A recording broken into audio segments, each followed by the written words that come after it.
আপোনালোকে জানে যোৱাকালি ভাৰতবৰ্ষৰ 545 জন সাংসদৰ ভিতৰত অসমৰ ধুবুৰীৰ পৰা ৰেকৰ্ড সংখ্যক প্ৰায় 10 লাখ ভোটতকৈ অধিক ভোটত নিৰ্বাচিত হৈ ভাৰতীয় সংসদ হিচাপে নিৰ্বাচিত হোৱাৰ পিছত 2001 চনত ভগ্ন অসমখনত অৰ্থনৈতিকভাৱে ভাঙি পৰা অসমখনত তৰুণ গগৈ নেতৃত্বাধীন চৰকাৰখনক ৰাইজে যেতিয়া 2001ত মেণ্ডেট দিছিল তাৰে এজন তেওঁ 2001 চনত চামগুৰি সমষ্টিৰ পৰা বিধায়ক হিচাপে নিৰ্বাচিত হৈ 5বাৰকৈ চামগুৰি সমষ্টিক বিধায়ক হিচাপে নিৰ্বাচিত হৈ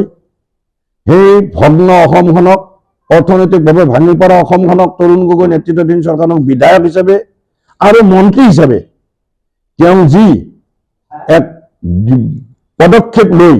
অসমখনক বিভিন্ন দেশত আগুৱাই লৈ গৈছিল যোৱা লোকসভা সাধাৰণ নিৰ্বাচনত তেওঁ ধুবুৰী লোকসভাৰ পৰা নিৰ্বাচন খেলি অভিলেখ সংখ্যক ভোটত নিৰ্বাচিত হৈ তাৰ পিছত যোৱাকালি তেওঁক এজন সংসদক তেওঁ এটা বিশেষ অনুষ্ঠানলৈ গৈ থাকোঁতে দিনৰ 2:30মান বজাত তেওঁক মুখত কলা কাপোৰ বান্ধি কেইজনমান দুৰ্বৃত্তই যিমান দূৰ সম্ভৱ এইটো শাসকীয় পক্ষৰে এটা ৰাজনৈতিক ষড়যন্ত্ৰ কৰি তেওঁক মাৰধৰ কৰা হৈছে ৰাজহুৱা স্থানত দিন দুপৰত আৰু সেয়াই নহয় তেওঁৰ গৃহৰক্ষীকো পুলিচৰ ওপৰতো এই দুৰ্বৃত্তই বা ৰাজনৈতিক ছত্ৰছায়াত থাকি একাংশ দুৰ্বৃত্তই তেওঁলোকক প্ৰহাৰ কৰিছে আৰু আজি এই বৰ্তমান অসমখনত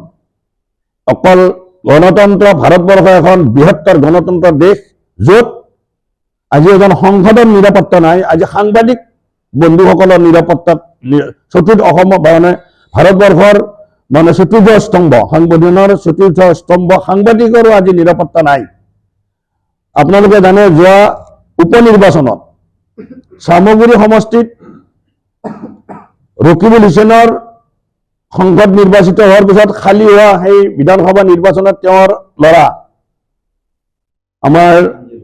তানজিল হুছেইনে নিৰ্বাচনৰ সময়ত যেদিনাখন তেওঁ নমিনেশ্যন দিবলৈ ওলাইছিল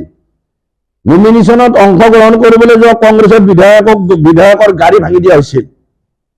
তানজিল হুছেইন ৰকিবুল হুছেইনে য'তেই যায় কংগ্ৰেছ দলে য'তেই প্ৰচাৰ কৰে তাত কাজিয়াৰ সৃষ্টি কৰা হৈছিল কংগ্ৰেছ দলৰ কাৰ্যালয় ভাঙি দিয়া হৈছিল কংগ্ৰেছ দলৰ কৰ্মীসকলক আক্ৰমণ কৰা হৈছিল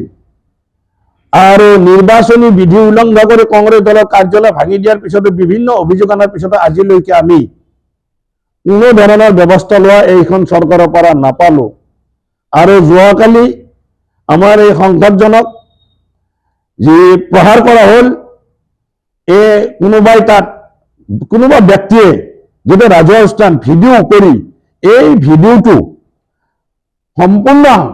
সম্প্ৰচাৰ বিভিন্ন মিডিয়াই সম্প্ৰচাৰ কৰাৰ পিছতো দোষী ব্যক্তিক এতিয়ালৈকে কোনো ধৰণৰ পদক্ষেপ তেওঁলোকক শাস্তি বা ধৰি কোনো ধৰণৰ শাস্তি দিয়া হোৱা নাই আৰু এইখন ৰাজ্যত বা দেশত আজি গণতন্ত্ৰৰ প্ৰতি এক ভাবুকি আহিছে আৰু আমাৰ এজন সাংবাদিক আজি মহিলাৰ ওপৰত অত্যাচাৰ ইত্যাদি কোনো ধৰণৰ আজি প্ৰশাসনৰ পদক্ষেপ নাই আজি দিন দুপৰতেই সাংসদক মাৰপিট কৰা ঘটনা আদি কৰি আজি আমাৰ এই চৰকাৰৰ দিনত সাধাৰণ মানুহে কি নিৰাপত্তা পাব যে আজি দেশত এজন সংসদৰ নিৰাপত্তা নাই বিধায়কৰ নিৰাপত্তা সাংবাদিকৰ নিৰাপত্তা নাই আমি এনে ঘটনাক তীব্ৰ ভাষাৰে অত্যাচাৰ কৰা হৈছিল গতিকে 2026 ভূপেন বৰাৰ নেতৃত্বত অসমত 2026 চনত এটা কংগ্ৰেছ দলৰ চৰকাৰ হ'ব বুলি বা আজি অসমৰ ৰাইজে কংগ্ৰেছ দলক যি ধৰণে আঁকোৱালি লৈছে তাৰ প্ৰতি শংকা কৰিয়ে তেওঁলোকৰ ভৰিতলৰ মাটি নোহোৱা হ'ব বুলি ভাবি আজি এনেধৰণৰ জংগল ৰাজ চলাবলৈ তেওঁলোকে চেষ্টা কৰিছে গতিকে অসমৰ ৰাইজে ইয়াক প্ৰত্যুত্তৰ দিব আৰু আমি যদি ইয়াৰ সুবিচাৰ নাপাওঁ তেনেহ'লে সমগ্ৰ অসমতে এটা বিশেষ আন্দোলন গঢ়ি উঠিব আৰু অসমৰ ৰাইজৰ ওচৰত এনেধৰণৰ কথাবোৰ আমি বুজাবলৈ চেষ্টা কৰিম আমি কংগ্ৰেছ দলে পুনৰবাৰ অনুৰোধ জনাইছোঁ যে ভিডিঅ' ভাইৰেল হৈছে সকলো স্পষ্ট হৈ আছে দোষী ব্যক্তিক দৃষ্টান্তমূলক শাস্তি দি চৰকাৰখনৰ কৰ্তব্য পালন কৰিবলৈ আমি অনুৰোধ জনাইছোঁ ঘৰত আনন্দ আৰু সম্পৰ্কৰ চমক বজাই ৰাখিবলৈ জৰুৰী হৈছে সকলো আনন্দময় মুহূৰ্তত মৰমৰ উপহাৰ দিয়াটো সেইবাবে মধুশ্ৰী জুৱেলাৰ্ছে আনিছে সকলো ৰঙীন ক্ষণৰ বাবে বিশেষ গহনা হীৰাৰে হওক সোণৰে হওক বা ৰূপৰে হওক